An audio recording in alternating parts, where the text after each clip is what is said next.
Welcome to ज्ञान सेतु। तो आज है हिस्ट्री फाउंडेशन बैच की लेक्चर नंबर 24 और इस लेक्चर में हम अपने हिस्ट्री के चैप्टर नंबर 9 को यूनानी आक्रमण को देखने वाले हैं। तो यदि आप किसी भी कॉम्पिटिटिव एग्जाम्स की तैयारी कर रहे हैं तो ये लेक्चर आपके लिए बहुत इंपॉर्टेंट है। चीज़ों को साथ साथ देखिए, समझिए, नोट्स बनाइए, डेफिनेटली आपको यहाँ से फ़ायदे देखने को मिलेंगे।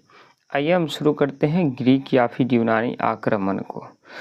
आप जानते हैं पिछले लेक्चर में हमने पढ़ा था कि किस तरह से घनानंद के शासन को पूरी तरह से अंत कर दिया गया और चंद्रगुप्त मौर्य ने उस शासन को अंत करा और अपनी एक नए वंश की स्थापना करी, मौर्य वंश की।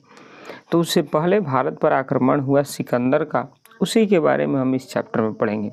फिर हम कल के छोटा सा चैप्टर है, जब ये ख़त्म हो जाएगा आज के लेक्चर में तो कल हम वापस अपने 10वें चैप्टर मौर्य साम्राज्य को पढ़ेंगे। ठीक, नोट्स अपना साथ साथ बनाते हुए चलिए हेडिंग लगा लेंगे। चलिए, तो जो आक्रमण हुआ था यूनानी का, उसमें मेनली अलेक्जेंडर या सिकंदर का भारत में आक्रमण हुआ था। तो सिकंदर, इसके बारे में हम कुछ बेसिक परिचय जानते हैं। इसके पिता का नाम था फिलिप, ध्यान में रखिएगा, और इसके गुरु का नाम था अरस्तु, और यह मकदूनिया या फिर मेसिडोनिया का शासक था। यूनान में एक वंश चला करती थी और वहीं पर मकदूनिया या मेसिडोनिया था, वहीं का एक शासक हुआ करता था। कौन? अलेक्जेंडर या फिर सिकंदर। अब सुनिए, इसने कोई बताया इसको कि हाँ भारत की तरफ आक्रमण करना है, तो ये भारत की तरफ आया आक्रमण करने के लिए।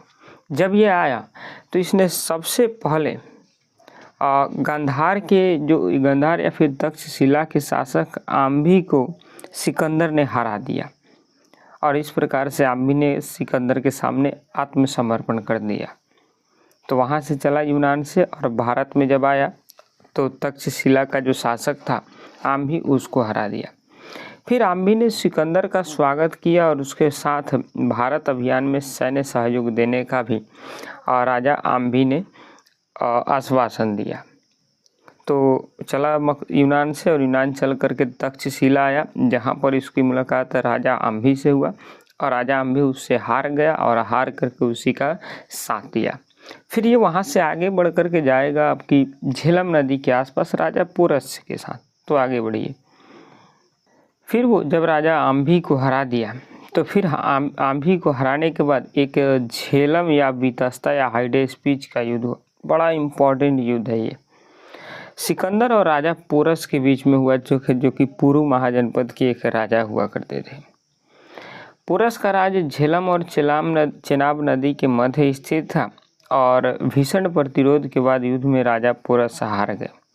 क्योंकि आपको हम अभी बताए कि जब राजा आम्भी को हरा करके वो आगे बढ़ा तो इसने राजा पोरस के साथ अपनी एक युद्ध लड़ा, जिसको इतिहास में झेलम का युद्ध, वितस्ता का युद्ध या हाइडेस्पिच का युद्ध कहा जाता है।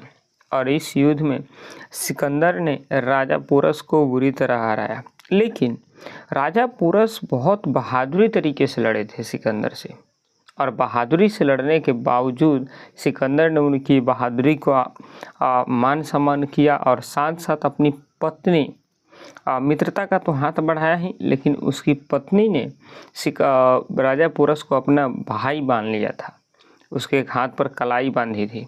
तो सिकंदर का राजा पोरस की बहादुरी एवं स्वाभिमान से अत्यधिक प्रभावित हुआ और मित्रता का हाथ बढ़ाते हुए उसे राज्य वापस लौटा दिया। और साथ में हम अभी बताया कि सिकंदर की पत्नी ने राजा पोरस को अपना भाई भी मान लिया था। तो ये ध्यान रखिए, बड़ा इम्पोर्टेंट है कि हाइडेस्पिच का युद्ध क्या था।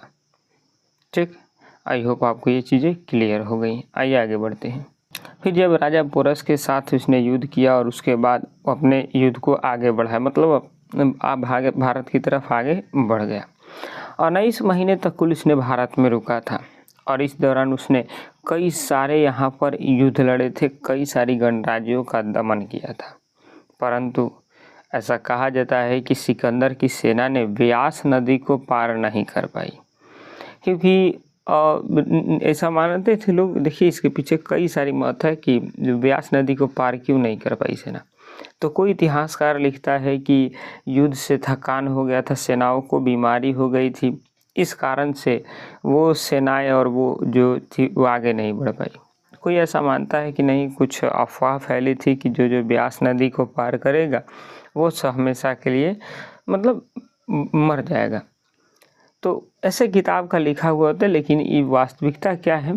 तो निरंतर युद्धों से थकान, बीमारी और मगध के शक्तिशाली साम्राज्य की सैन्य क्षमता के भय के कारण सेना आगे बढ़ने को तैयार नहीं हुई और इस प्रकार सिकंदर भारत की तरफ नहीं गया, बल्कि यहाँ से वापस वह लौट गया अपने देश को।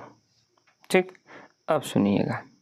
लेकिन जब तक सिकंदर, अभी बताए हम आपको कि सिकंदर 19 महीने तक भारत में रहा, तो इसने कई सारी शहरें बसाए, कई सारी दार्शनिकों के प्रभाव में भी इसने रहा है। जैसे बात करते हैं तो सिकंदर भारतीय संत या दार्शनिक मंडनीस नामक दार्शनिक से अत्यधिक प्रभावित हुआ। भारत के दार्शनिक थे ये। और एक और दार्शनिक थे जिनका नाम था कालानास, उनसे भी यह काफ़ी ज़्यादा प्रभावित हुआ था। तो ये ध्यान में रखिएगा। अच्छा, जब सिकंदर आया था तो भारत में उसने 3 बड़ी शहर बसाया। कौन कौन? एक निकैया, एक बहुकाफेला और एक अलेक्जेंड्रिया। ठीक, तो ध्यान में रखिए कि भारत में सिकंदर द्वारा कितने शहर बसाए गए थे? 3। निकैया, बहुकाफेला या फिर बुकाफेला बोलते हैं, और एक तीसरा जो शहर था अलेक्जेंड्रिया शहर। अच्छा, अलेक्जेंड्रिया को ही सिकंदरिया के नाम से जाना जाता है और यह विश्व बाजार के रूप में उभरा था। तो ये ध्यान में रखिएगा, 3 शहर इसने बसाया था। कहाँ पर? भारत में।